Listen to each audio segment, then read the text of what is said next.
Fala, meus amigos, estamos começando aqui mais um vídeo do canal, enquanto eu continuo aturando os crimes dessa gente covarde, medíocre, fedorenta, patética, uma gente medíocre, pequena, um lixo de gente que eu já estou aturando há 8 anos, vomitando ódio, baixo nível, todo tipo de podridão na minha vida, sabotando aqui os meus projetos, minhas amizades e inclusive as minhas tentativas de me livrar desses bandidinhos na justiça.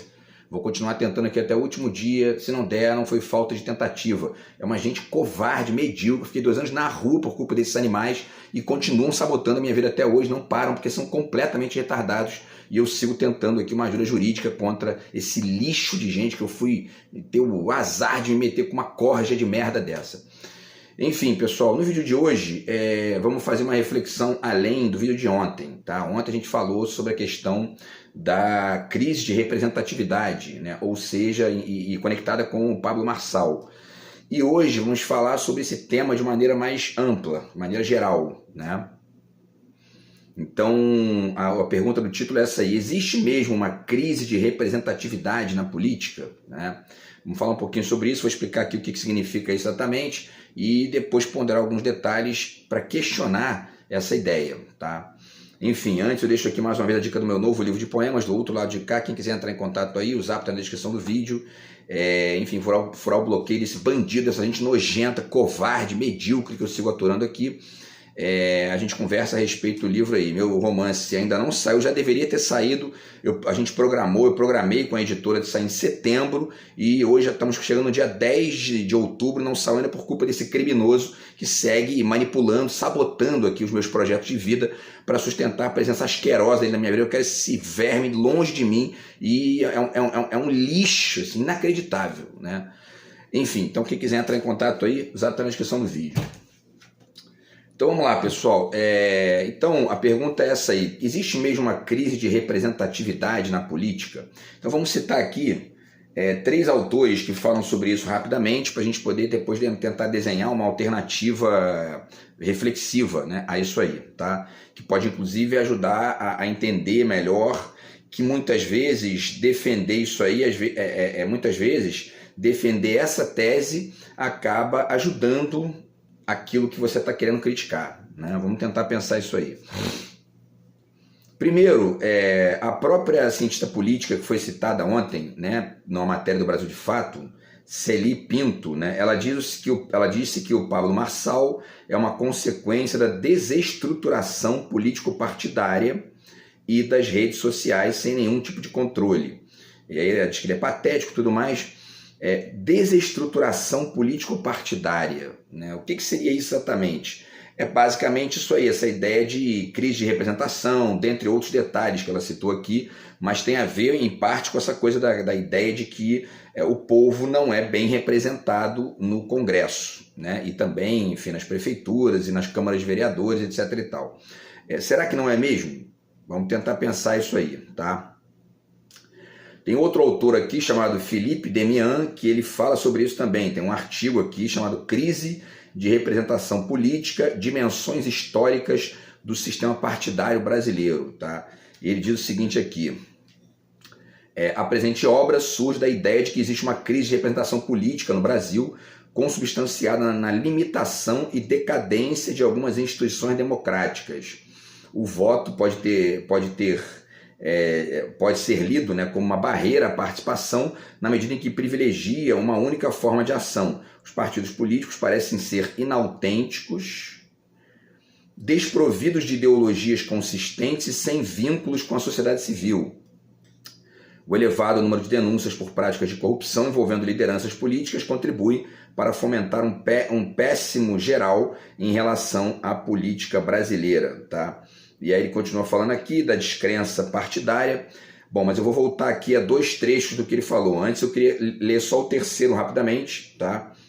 Que está aqui, na verdade, é uma autora, né? Joana Angélica Dávila Melo, tá? Ela está fazendo uma resenha de um livro do Manuel Castells, Ruptura, a crise da democracia liberal, crise da representatividade nas sociedades contemporâneas, que aí no caso ele já está ampliando isso para o mundo inteiro, né?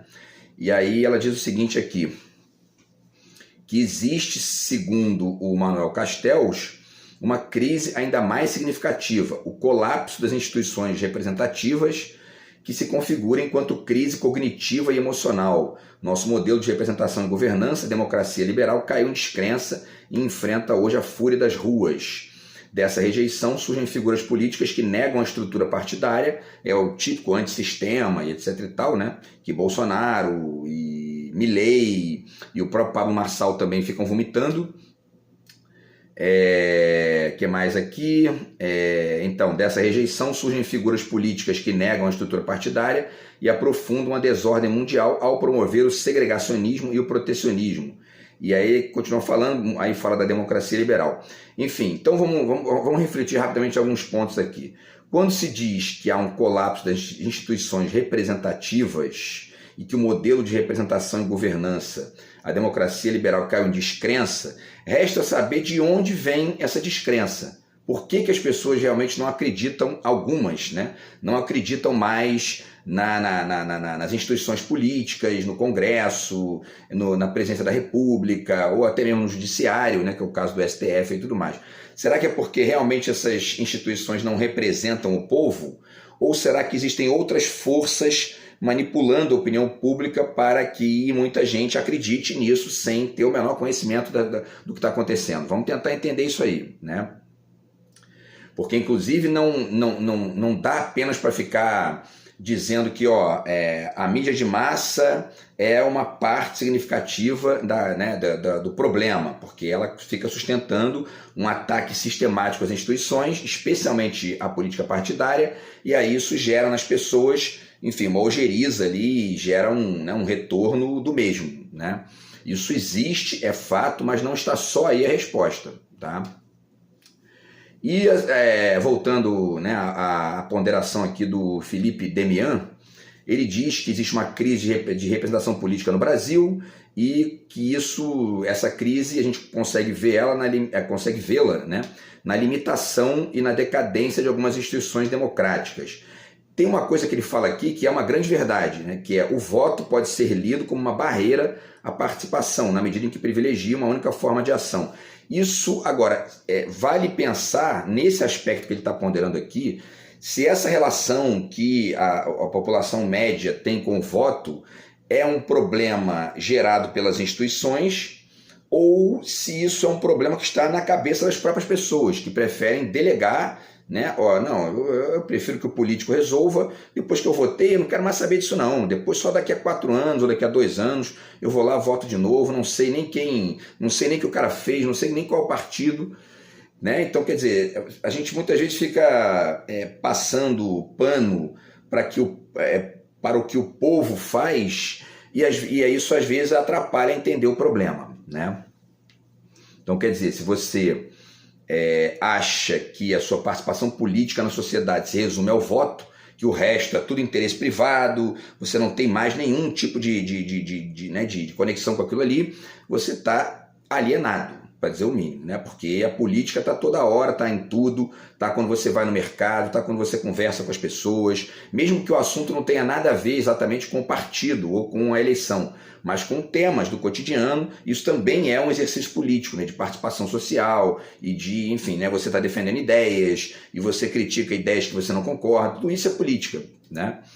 Então, enfim, agora, se existem mecanismos, ou melhor, né, se existem entraves à participação mais direta da população nas decisões políticas, isso também tem a ver com a escolha que as pessoas fazem na urna. Porque existem projetos, existem tendências partidárias, especialmente na esquerda, que abrem, né, espaço para a participação popular de maneira mais ampla. Basta pensar nas experiências do PT lá no Sul, né, que é o orçamento participativo e coisas ali que são dessa mesma ordem que a direita brasileira não faz. A direita brasileira é isso aí, ela aparece ali 6 meses antes da eleição para poder, enfim, né, distribuir propaganda, musiquinha e etc e tal, e aí é eleito, some, né? Ou no máximo ali faz um mise-en-scène, enfim, né, muito chinfrim, né, e está ali, na verdade, defendendo interesses de grandes empresários, do mercado financeiro e etc e tal. Tá? Então é preciso entender isso para não achar que eu votei e acabou, né, e tudo mais. Tá? E por último, antes da gente passar para a reflexão ali propriamente dita, né, Tem uma última questão que ele levanta aqui, ainda o Felipe Demian, né, que diz o seguinte: que os partidos políticos parecem ser inautênticos, desprovidos de ideologias consistentes e sem vínculos com a sociedade civil. Será realmente que eles são inautênticos? Será que os partidos políticos são de fato inautênticos? Né?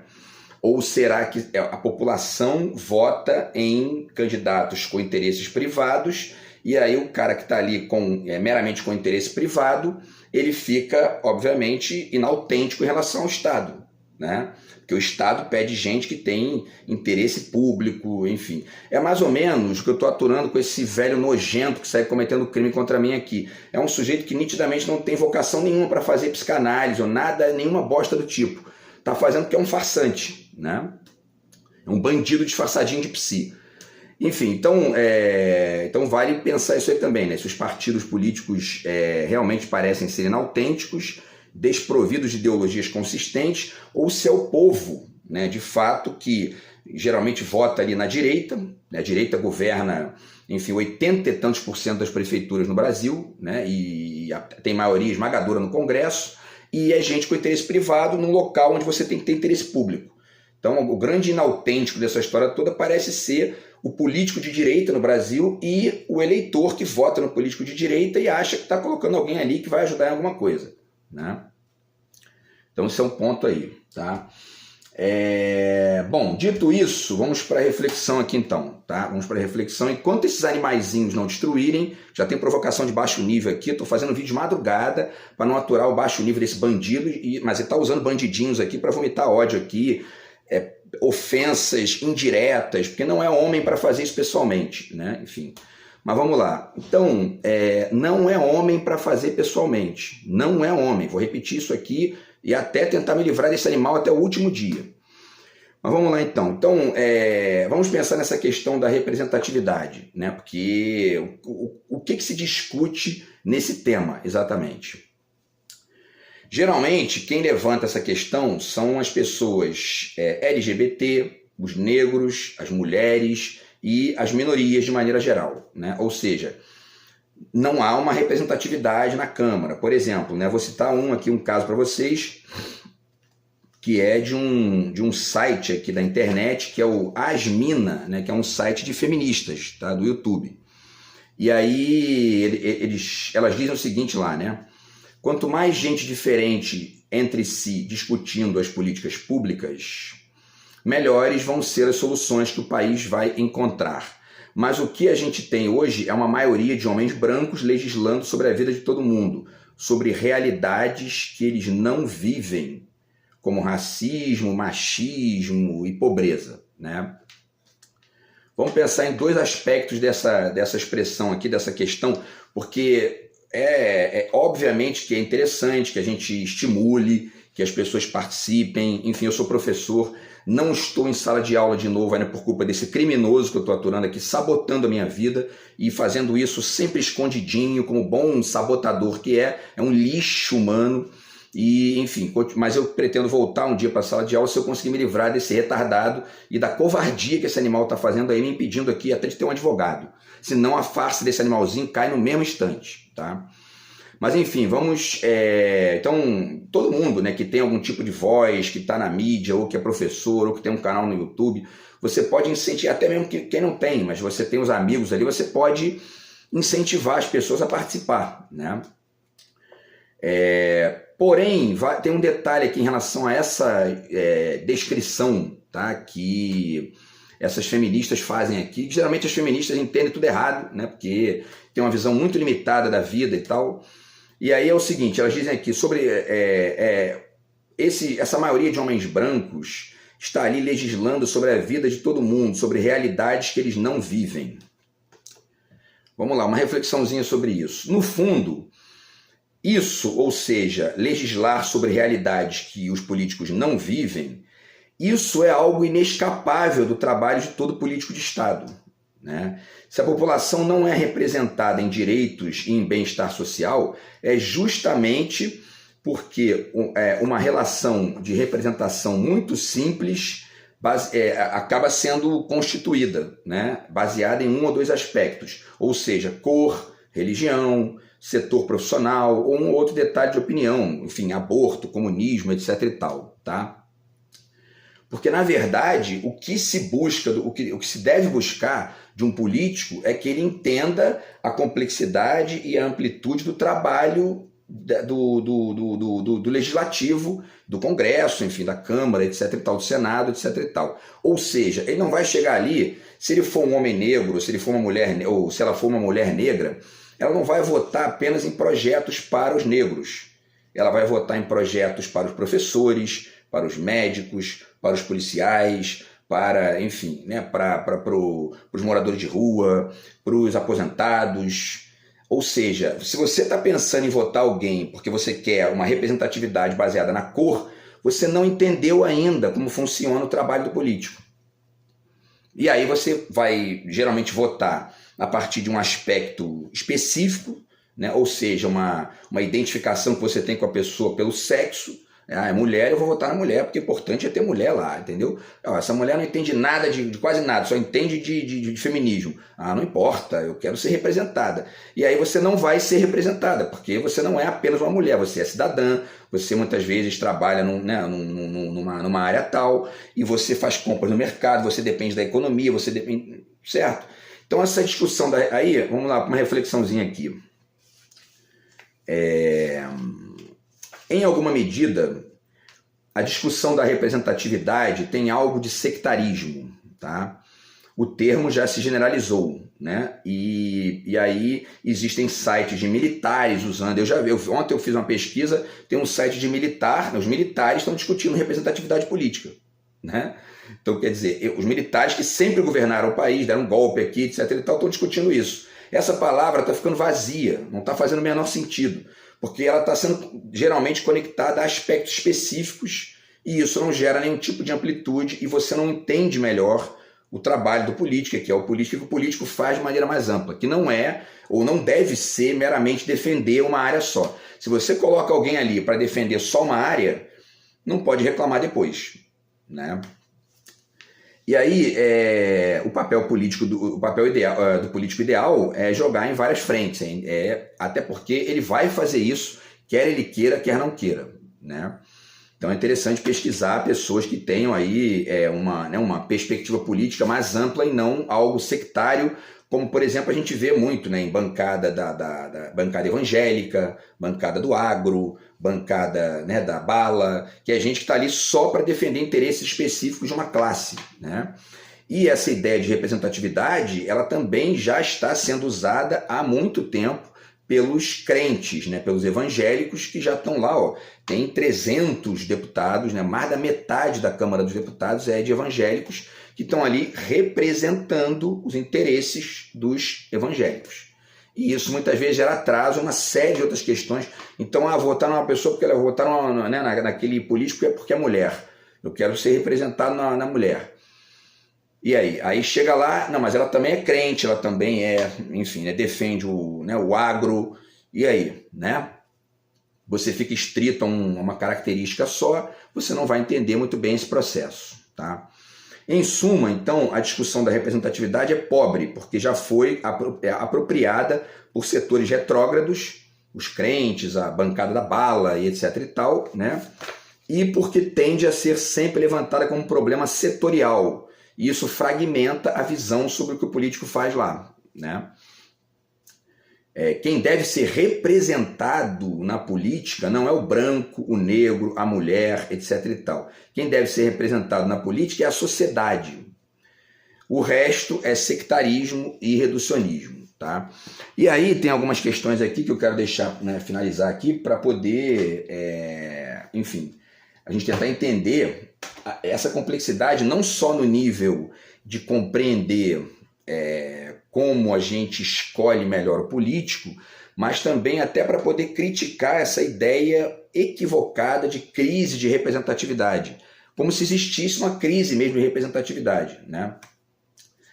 E, na verdade, antes ainda de ler aqui algumas coisinhas rápidas para vocês, vale dizer já que isso no Brasil, né, cada país vai ter um cenário. No Brasil, especificamente, a gente tem um cenário no qual as pessoas geralmente votam na direita, portanto, em candidatos que abertamente defendem o interesse privado, ou o interesse pessoal, ou o interesse de setores, ou o interesse de empresários, e depois querem reclamar, porque eu não estou me sentindo representado. Né? Não está se sentindo representado porque você é cidadão e está votando em alguém que não quer fazer o papel de cidadão lá. Simples assim. O resto é conversa fiada, discussão de gênero e blá blá blá, que isso é tudo conversa fiada.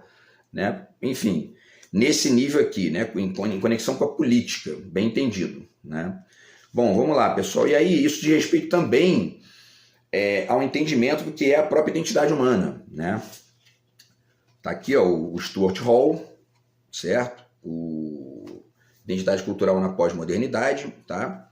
E ele diz aqui o seguinte, na página 13, ele diz o seguinte, né, que, quer dizer, na página 12 ele diz: o próprio processo de identificação através do qual nos projetamos em nossas identidades culturais tornou-se mais provisório, variável e problemático. Né? Isso demanda que a gente entenda não só que a gente tem uma série de características diferentes, como também a gente vai ter que escolher um político que dê conta disso, minimamente. E tem vários políticos e partidos que, especialmente no Brasil, os de esquerda, que têm projeto, de fato, de maneira mais ampla, para defender vários setores da sociedade ao mesmo tempo, e não apenas um ou dois setores, um ou dois aspectos da identidade, um ou dois segmentos da vida, etc. e tal. Tá? Importante entender isso. E uma outra fala ainda aqui do Stuart Hall, ele, aqui na página 51, ele fala da questão da Inglaterra. Né? Então ele diz o seguinte aqui: como é imaginada a nação moderna? Que estratégias representacionais são acionadas para construir nosso senso comum sobre pertencimento ou sobre a identidade nacional? Quais são as representações, digamos, de Inglaterra, né? Ele coloca entre aspas, que dominam as identificações e definem as identidades do povo inglês, né? E aí, continua discutindo isso aqui é importante entender porque o político ideal é aquele que representa essa identidade brasileira naquilo que ela tem de mais amplo, e não um setor dela, um aspecto dela, ou um neo-identitarismo estrito, né, e etc e tal. Que, repito, é isso que tem na cabeça de merda desse velho nojento que eu sigo aturando cometendo crime aqui, não passa de um neo-identitáriozinho disfarçado de psicopateta, né? Enfim, então é importante entender isso, e eu não estaria falando aqui nesse verme se não estivesse cometendo crime todo dia contra mim aqui. Esqueço em 2 dias, é só sumir da minha vida. Tá? Ainda não consegui, estou aturando esse bosta há 8 anos, vomitando merda na minha vida todo dia. Entendeu? Outro autor que fala sobre isso é o Agamben, está aqui nesse livro A Comunidade que Vem. Tá? E aqui tem uma fala dele muito interessante, porque ele diz aqui, né, na página 59, né, ele fala o seguinte, né, ele fala sobre a questão das classes sociais. Então ele pondera que o ser humano contemporâneo ele está se desvinculando dessa ideia das classes. Né? Isso, por um lado, é ingênuo, porque você tem que entender ali que você tem certos vínculos provisórios, mas que existem.